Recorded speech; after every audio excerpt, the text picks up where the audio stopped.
Você com toda certeza lembra disso. Soltar mosquito para combater mosquito da dengue? A cidade, a cerca de 160 quilômetros da capital, será o primeiro município no estado de São Paulo que vai tentar combater a dengue com um inseto geneticamente modificado. São esses aqui, os machos de Aedes aegypti, que daqui a alguns meses serão soltos no meio ambiente com a missão de tentar combater os mosquitos transmissores da doença.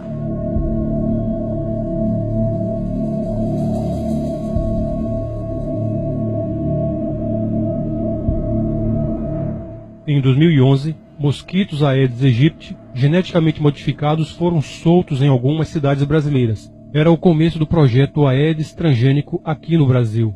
A promessa era que os mosquitos transgênicos machos copulariam com as fêmeas selvagens e as crias morreriam ainda no estágio larval sem chegar à idade adulta.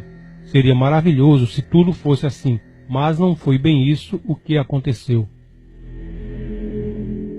Quando falamos em vídeos passados sobre os eugenistas milionários que financiam pesquisas em diversas universidades famosas para sutilmente levar à frente uma agenda de redução populacional global, somos rotulados de lunáticos apocalípticos ou teóricos conspiracionistas. Mas, exatamente como já aconteceu a outras informações controversas taxadas pejorativamente de teoria da conspiração, hoje, uma dessas ditas teorias está saltando do terreno especulativo conspiratório e se mostrando bem real. A Fundação Bill e Melinda Gates financiou pesquisas e estudos para a mutação do mosquito Aedes aegypti na Universidade de Oxford, na Inglaterra, o mesmo inseto transgênico que começou a ser liberado no Brasil em 2011. Segundo matéria do portal Terra de 2013, os mosquitos receberam um gene letal que garantiria a morte de suas crias ainda no estágio de larva. Esses mosquitos, apenas os machos, soltos no meio ambiente, cruzariam com as fêmeas selvagens, transmitindo para os ovos o gene mortal. A separação entre pulpas machos e fêmeas é feita de forma manual no laboratório, possibilitando acidentalmente algumas fêmeas chegar à vida adulta, aumentando os riscos no meio externo. A morte prematura dos insetos, ainda em forma de larva, realmente acontece com 100% de sucesso, mas lá, no limpo e asséptico laboratório. Soltos na cidade, a história é outra. Vamos saber o porquê. O mosquito causador da dengue teve o seu DNA alterado na Oxitec, empresa de biotecnologia que nasceu nos laboratórios da Universidade de Oxford em meados de 2002. As fêmeas que cruzam com os machos transgênicos botam ovos de Aedes aegypti transgênicos e morrem quando chegam ao estágio de larva, sem alcançar a vida adulta. Pelo menos era isso que se esperava acontecer. No entanto, existe um antibiótico que pode reverter a sentença de morte das larvas, a tetraciclina. Nos laboratórios da Oxitec, os ovos transgênicos destinados a chegar à vida adulta para depois soltos no meio urbano, copular com as fêmeas selvagens, são expostos à tetraciclina e por isso não morrem. Viram os mosquitos transgênicos que serão soltos.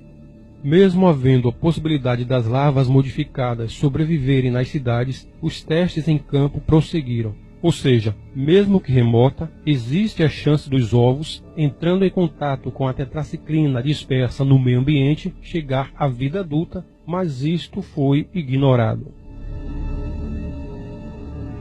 O primeiro local de testes do mosquito geneticamente modificado foi nas Ilhas Caimã, ao sul de Cuba, devido à ausência de leis de biossegurança. Após os protestos e depois de adiar testes semelhantes em 2006, a Malásia se tornou o segundo país a liberar os mosquitos transgênicos em dezembro de 2010 e janeiro de 2011. 6.000 mosquitos foram soltos numa área, diga-se de passagem, inabitada do país. Aqui no Brasil, a partir de 2011, os 18 milhões de mosquitos soltos nas cidades de Jacobina, Minas Gerais e em Juazeiro, na Bahia, superam em milhões os insetos liberados nas Ilhas Caimã e Malásia juntas, segundo números da Moscamed, uma organização social que trabalha em parceria com a Oxitec. O problema é que resquícios do antibiótico tetraciclina são facilmente encontrados em ambientes urbanos, especialmente em panoramas como o brasileiro, onde dejetos hospitalares, domésticos e humanos são quase sem nenhum controle assimilados em córregos, esgotos e lixões a céu aberto, criadouros potenciais do Aedes aegypti. Segundo Ellen Wallace, diretora da ONG britânica GeneWatch, o relatório de avaliação de riscos sobre o experimento com os mosquitos transgênicos não foi disponibilizado ao público brasileiro local antes do início das liberações dos testes. A pedido dos responsáveis pelo programa Aedes transgênico, o processo foi considerado confidencial pela Comissão Técnica Nacional de Biossegurança, CTN-Bio, órgão encarregado de autorizar ou não tais experimentos. O Wallace também reforçou que os ovos transgênicos depositados em áreas onde há vestígios da tetraciclina, uma vez em contato com o antibiótico, podem chegar à fase adulta, já claro, transformados em monstros geneticamente modificados. É muito provável que os ovos do Aedes aegypti, geneticamente modificados, tenham sido expostos à tetraciclina, sobrevivendo à fase larval e ganhando o mundo já como um novo mosquito, de carga genética diferente do Aedes aegypti original. O resultado disso você já sabe. Em vez de neutralizar a potencialidade nociva do mosquito transmissor da dengue, essa mutação genética do inseto trouxe novas doenças para os brasileiros, a zika e a febre chikungunya. O zika vírus, entretanto, com consequências devastadoras para as grávidas, a microcefalia em bebês de mães diagnosticadas com a doença durante a gestação, e os casos não param de aumentar. Mas você pode dizer, mas a intenção dos pesquisadores era boa, eles agiram de boa fé, era mesmo para anular os efeitos maléficos do mosquito. Será mesmo? Será que não havia interesses escusos por trás dessa fabricação de mosquitos transgênicos? A mesma matéria do Portal Terra diz que, em julho de 2012, depois do sucesso dos testes de campo em Juazeiro, a Oxitec, recentemente comprada pela Intrescom, protocolou a solicitação de licença comercial na Comissão Técnica Nacional de Biossegurança. Desde o final de 2012, a empresa britânica possui CNPJ aqui no Brasil e mantém um funcionário em São Paulo. Mais recentemente, com os resultados promissores dos experimentos em Juazeiro, alugou um galpão em Campinas e está construindo o que será sua sede brasileira. O país representa hoje seu mais provável e iminente mercado, o que faz com que o diretor global de desenvolvimento de negócios da empresa, Glenn Slade, viva hoje numa ponte aérea entre Oxford e São Paulo. Ou seja, tal como aconteceu com as sementes transgênicas na agricultura, os mosquitos geneticamente modificados serão comercializados para países, estados e municípios que desejarem controlar as populações do inseto. Haverá um comércio de mosquitos transgênicos.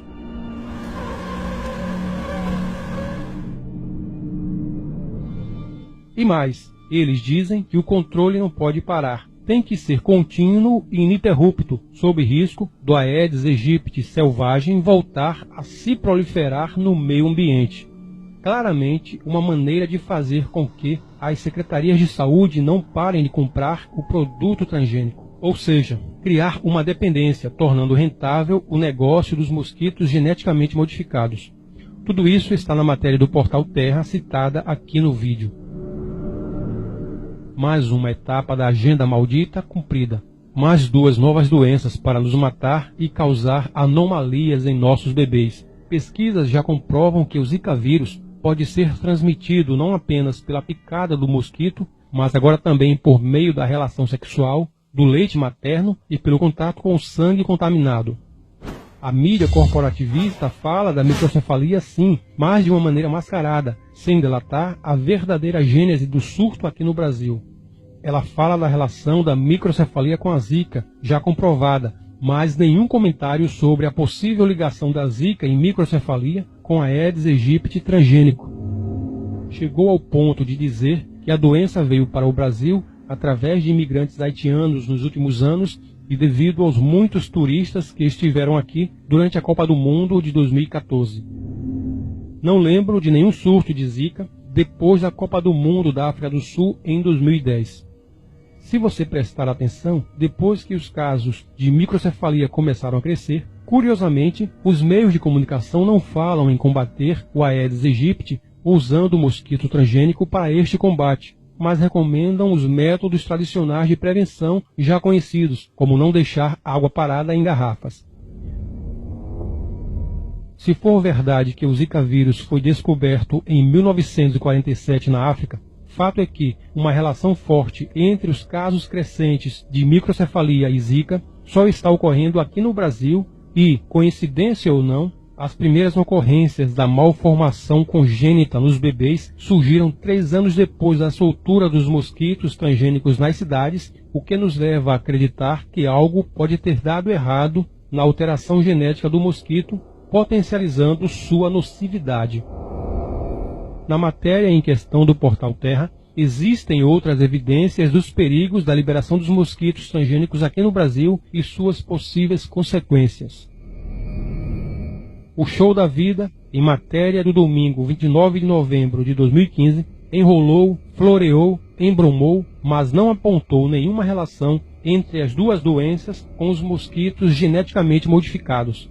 Mais um indício de que a mídia globalista, com seus âncoras sérios, com cara de gente boa e muito bem pagos para desinformar, só noticia aquilo que você precisa saber, tudo muito bem editado e numa atmosfera de máxima credibilidade para que você não enxergue a verdade e aceite a informação sem questionar.